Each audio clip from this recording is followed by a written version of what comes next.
You are listening to Rewritten Fates, a dark fantasy romance series.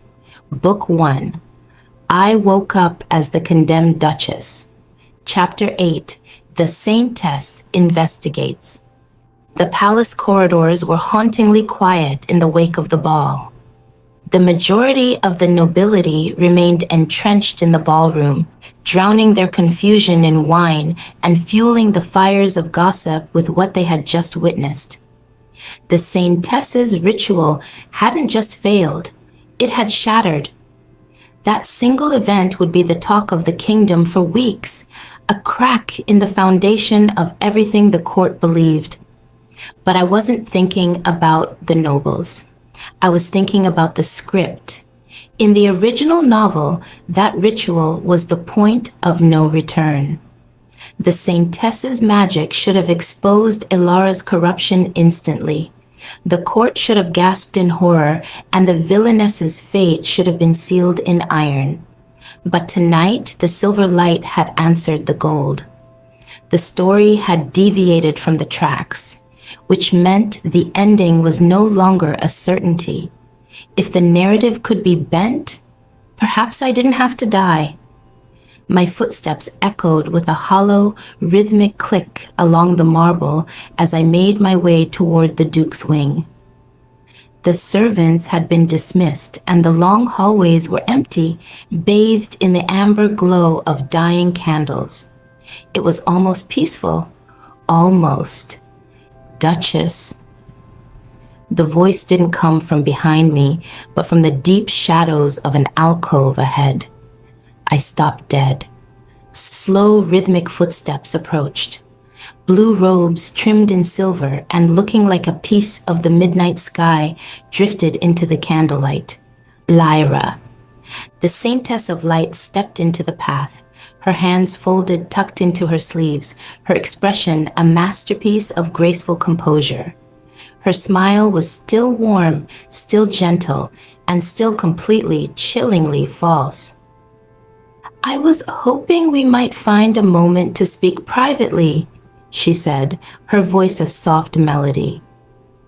I imagine the entire palace is hoping for the same thing tonight, Saintess, I replied, keeping my voice as steady as possible.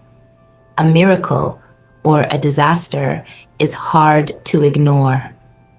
Her smile widened, though it didn't reach her eyes. You caused quite the disturbance on the floor. The king is perplexed. That wasn't intentional. I was merely an attendee of your ritual. No?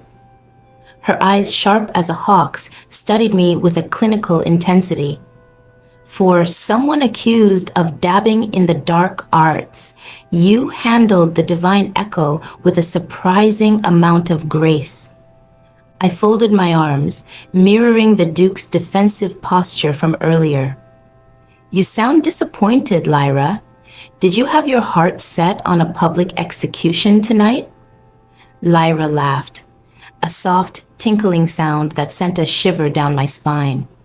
Oh no, not disappointed. Her voice dropped to a conspiratorial whisper. I'm intrigued. The word hit me like a physical blow. The Saintess of Light wasn't supposed to be intrigued by the Villainess. She was the hero. She was supposed to be the judge, the jury, and the holy executioner. Yet here she was, looking at me like I was a riddle she was determined to solve. The ritual reacted to you, she continued, stepping closer into my personal space.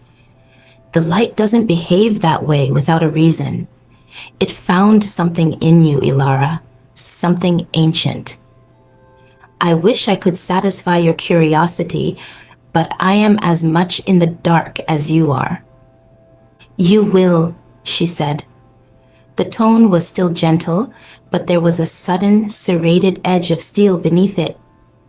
Sooner or later, everything comes to the light. We stood there in the flickering corridor, two women trapped in a dance of smiles and daggers. We were enemies pretending the war hadn't started yet. Then Lyra leaned in, her voice barely a breath against the air. "You're not the same woman I threw into that prison cell," she whispered. My pulse spiked. Prison has a way of stripping a person down to their soul, Saintess. Perhaps you just didn't like what was underneath the vanity. Yes, her gaze sharpened, but souls don't change their fundamental nature, and they certainly don't start radiating silver moonlight.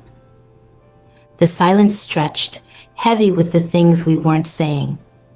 Then she stepped back, her expression smoothing into its usual mask of divine serenity.